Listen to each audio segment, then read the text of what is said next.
So, chasing love can be really a struggle. I've been there, Marilyn has been there.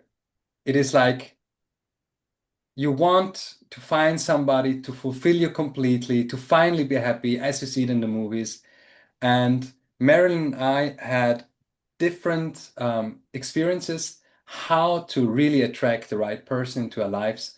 And Marilyn will be sharing her point of view, what she discovered, and afterwards I will be sharing what I discovered to attract my soulmate.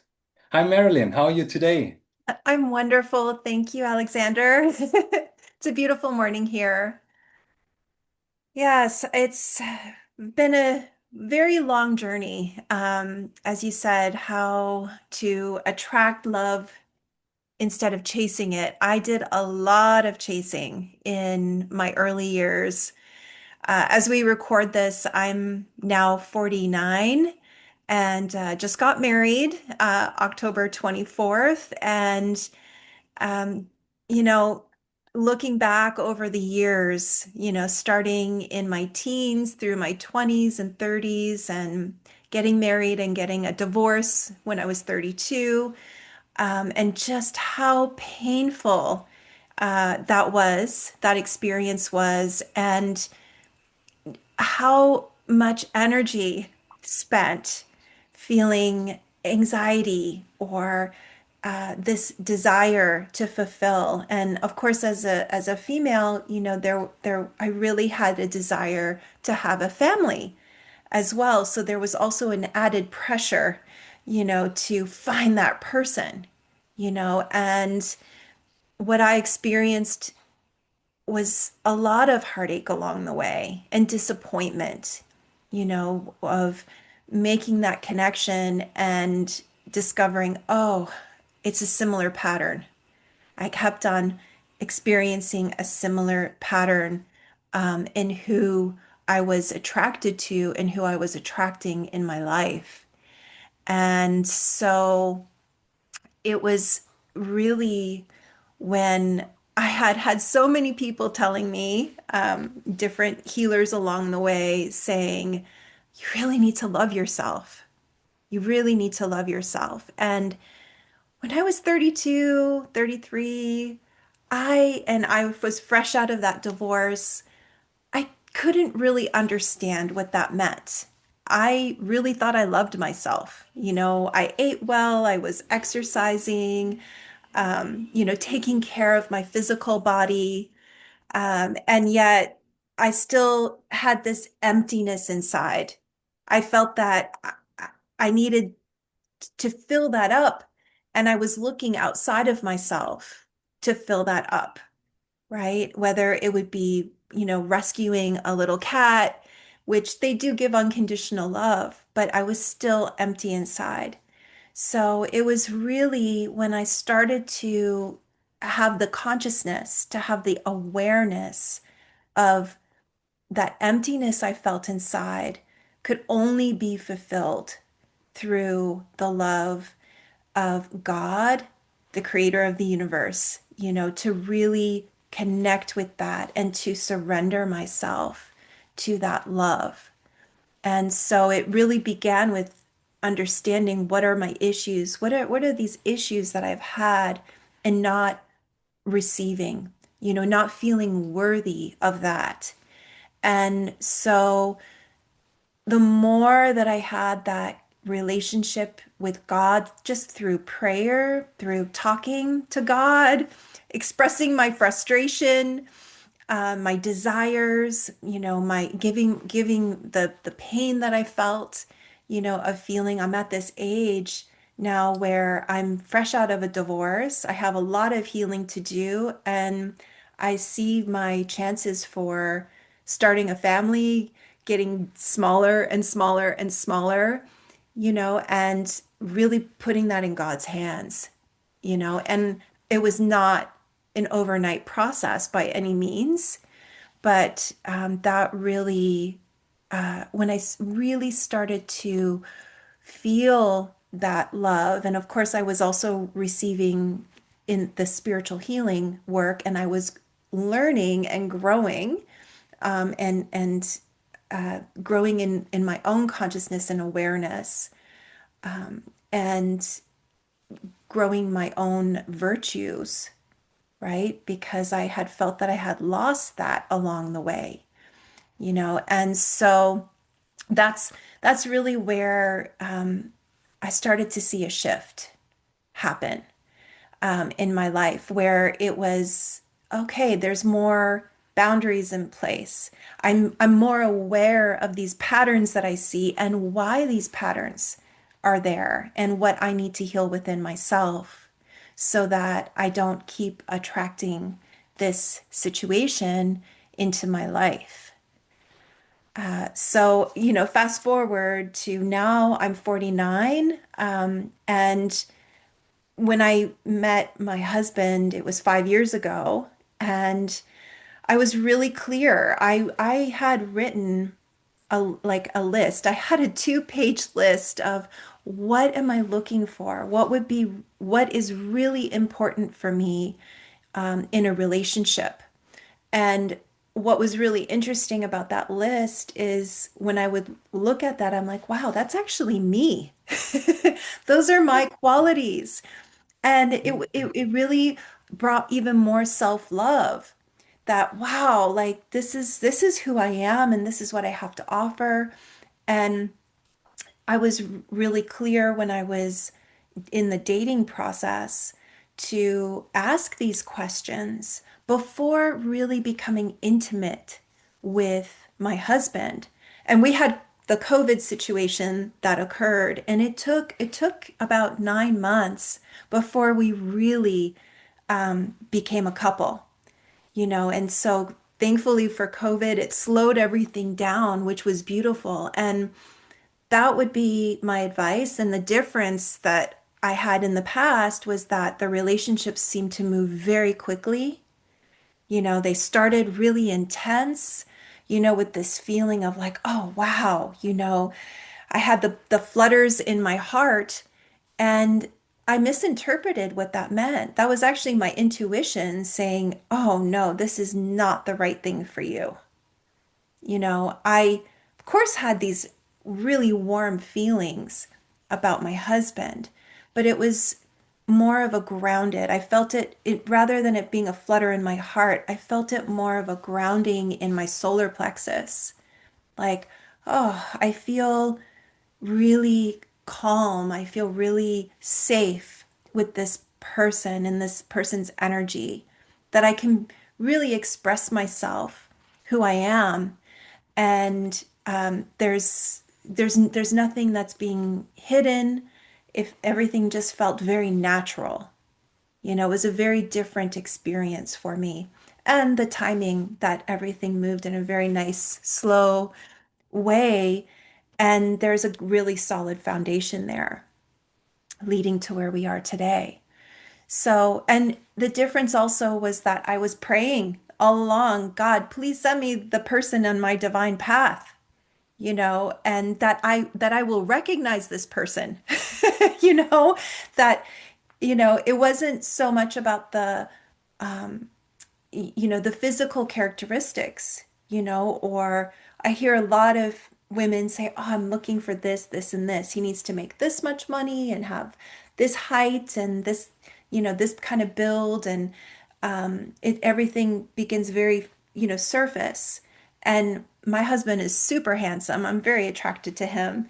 But that's not really what I led with. It was really more about how do I feel around this person? That's the most important. So, those were some of the big transitions that happened. And along the way, growing more in love with myself and appreciation for myself and overcoming a lot of the negative patterns that I had, the traumas from my early life that were, you know, keeping me frozen, and not able to step forward as a woman, right? And so because of that, that was also attracting a certain type of relationship, because that was a block for myself. So that's a little bit about my journey. And I'm curious, Alexander, to hear about what you have to share. I mean, we're in different stages of life, you know. You are in a different generation and from the male perspective. So I know everyone who's listening is going to be really interested to hear what you have to share. So thank you so much. I really resonated with what you said also about how that person makes you feel. And I really, I had like a few light bulbs moment right now. So for me, my journey began when I was growing up around 14, 15. And all I had in my heart was, of course, how can I be attractive for girls and women, right? So that was like, that occupied my whole mind. And at the same time, I felt this deep inner lack of self-worth, right? I felt like not worthy, not handsome, not strong enough, not male enough. All of this, I had all of these feelings, and at the same time, I was like, yeah, but I really want to learn this.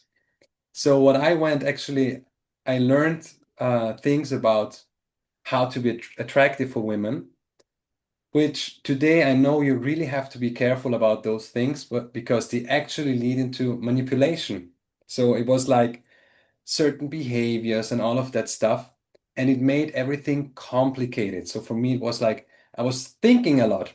What should I do next? What's the right move now? So it was like the it was the opposite of being relaxed, right? So for me, it was like really a struggle when I grew up, how to get everything right, right? And it was just when I think around 19, I received my first spiritual healing. It was for the first time I heard about God. I didn't know God until then. And it was also about self-love. And it from there on, it took a little while. Um, because I remember when at that time I was in a relationship, which was kind of good, and it fell apart. And I remember this deep hole where I just dropped in like, maybe it was a little depression, maybe it was like a taste of a depression. And I had no hope. I felt only this hurt in my heart, and it was like I was really miserable. And I was like, okay, how am I getting out of this? Interesting enough, it was like gratitude saved me back then. So I started writing down, what am I thankful for? What am I thankful for? And day by day, my frequency came up again, and all of a sudden I was like, okay, I can live again. And it was really for me about learning this lesson of self-love, because I remember when I was in a big festival and I saw a beautiful lady dancing, and I felt I need to go to her and speak to her. And up until this point, I was always like, tricking, like showing something to show myself even better than I am, right? And at the same time, I was always afraid, what if she doesn't like me? What if she says no? And I had all of this fear. It was like I was always having this fight, but at this time I knew, no, I'm going to talk to her. And it was a really good talk. She was really a beautiful, great person. And I had all of a sudden this question in my mind, and I asked her, what do you love? And she answered, I love myself. And I could feel her truth, right? And it was like, I was shocked at that moment, because it was like, okay, what would have I said? I was like, she loves herself. Okay. And while we were talking, continuing to talking, and I was like, finding myself again, because I really had like a little soul shock from this statement. And I noticed that I was like leaning into her, right? And I also noticed that she's like leaning backwards, right? So all of a sudden I saw, I want something from her, right? Because if she loves herself and I don't love myself, then I want her love.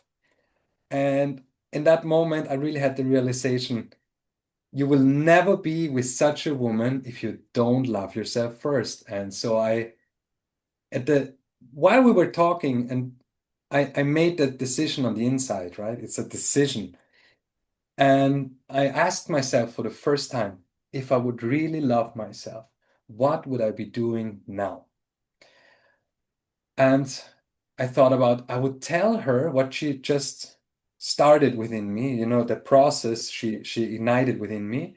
And then I would go to sleep. It was 5 days of festival. I was tired. So I really did that. I said, thank you so much. Through your honesty, I really learned I need to love myself. I gave her a little kiss on the forehead as a thank you.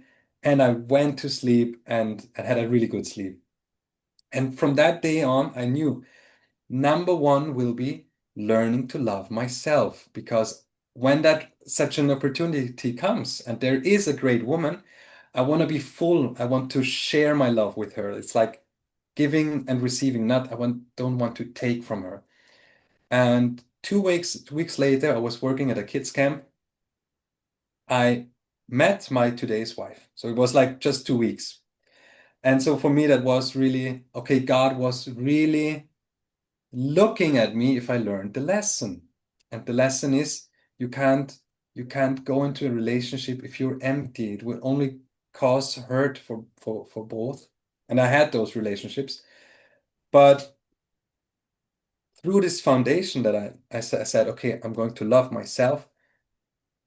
The relationship now, we're married. I think we know each other for 7, 8 years now, maybe nine. I'm not good at I will not show her this video. But today we also have 3 kids, so everything worked out fine. We also have our processes, right? So it's like just last summer, I was saying to her in front of a bunch of people, you are my foundation, right? And in that very same summer, I had the biggest process with her ever. And I realized, oh, that was a mistake. She can't be my foundation, right? It was really looking bad for the two of us. We all almost, I really saw the opportunity or the possibility that we might have to split and to divorce. But for me, the moment I realized, no, she's not my foundation. God is my foundation. I can't build on her. She's another human being. And so I really had this big process last summer. And the moment I decided, okay, I am with God, I'm going to love God, I'm going to love myself. And as soon as I understood the lesson, all our fighting all of a sudden vanished, right? So it was like all of a sudden it was gone. I was like, okay, I learned my lesson. This is what happened. And so I really always see relationships as a big, big, big workshop of do you learn your lesson? It's like having a relationship. For me, it was never like only good and everything is, like to see it in the movies. It was never like this for me. No. It was always testing me, helping me to grow. And yeah. And the cool thing is, after we went through this process, we realized, wow, we actually want not only to continue, but have another baby. And God gave us this baby, and we're super happy now. So I'm like, I'm really amazed. I'm having a baby right now. I'm having 2 beautiful girls. I'm having my wife. And at the same time, although God gave me all of those things, I know my foundation is God first. So I really have like this, I need to be strong with God. So I then am full for them to share with them. So it's like through this, I'm not needy for their love, but I'm actually strong and I can raise them and say, no, we will not do this now. Yes, And yeah. that's So beautiful. that even goes a little bit into parenting, but um, to sum it up, what my biggest lesson was to put God first and to love myself first. And this is the foundation which then attracts the right partner at the right time. And also doing teamwork with God, asking for God, God, please send to me the right partner at the right time.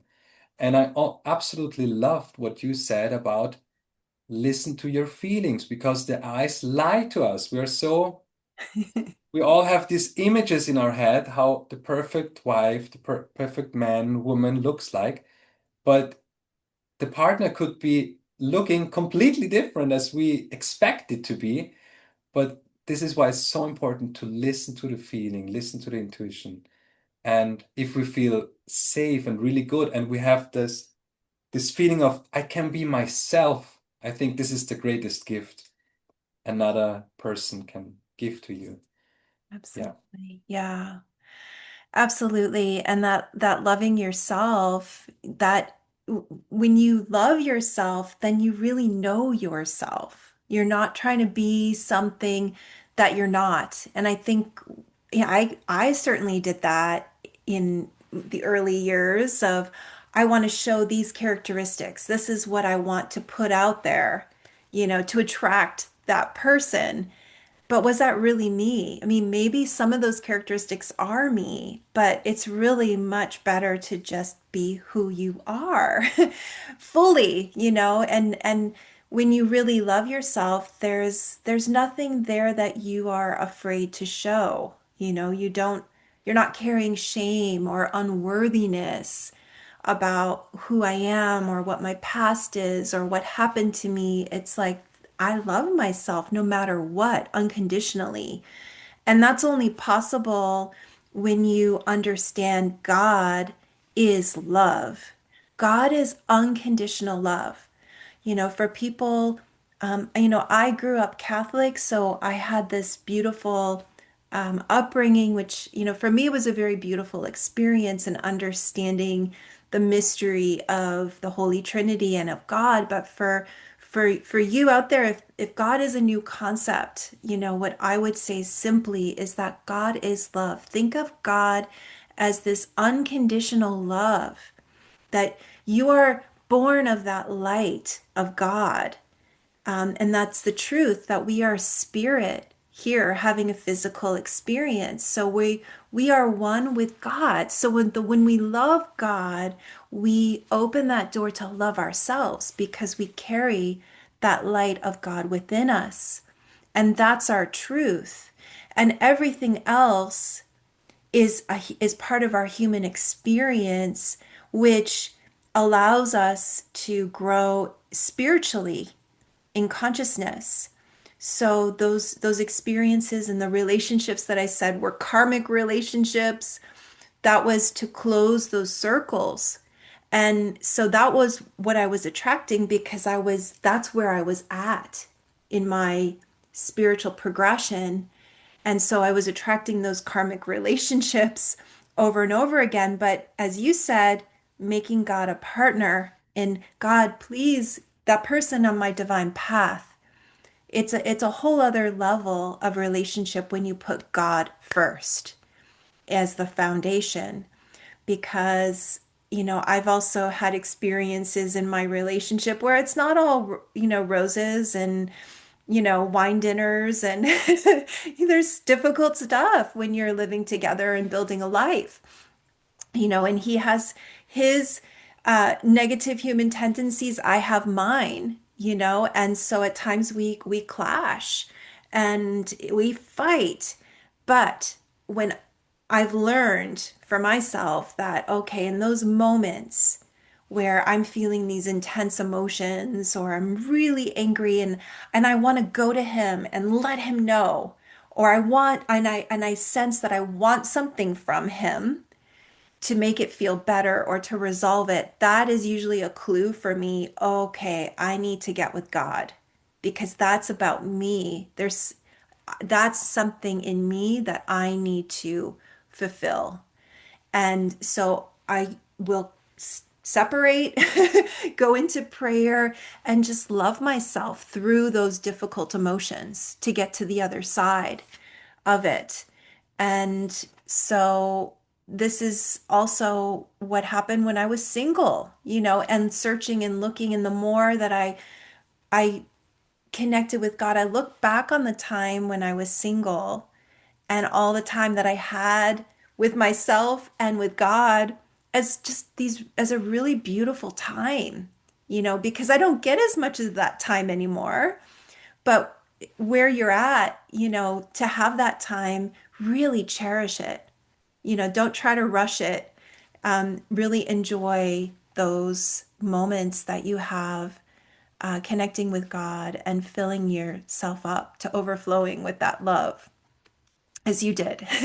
I love the story of that beautiful woman dancing and saying, I love myself. It That's was amazing. fantastic. Beautiful. Yes. Wow. So thank you for sharing your story, Marilyn. To sum it up, Marilyn and I know that loving yourself brings a lot of um, issues and might also bring something out of you where you see, wow, how can I overcome this negative thing within me? So Marilyn and I are guiding people, doing healings with God's grace. And Marilyn's working in LA, I work in Vienna, and we're both blessed to also work far distance. So if you're somewhere else, just reach out.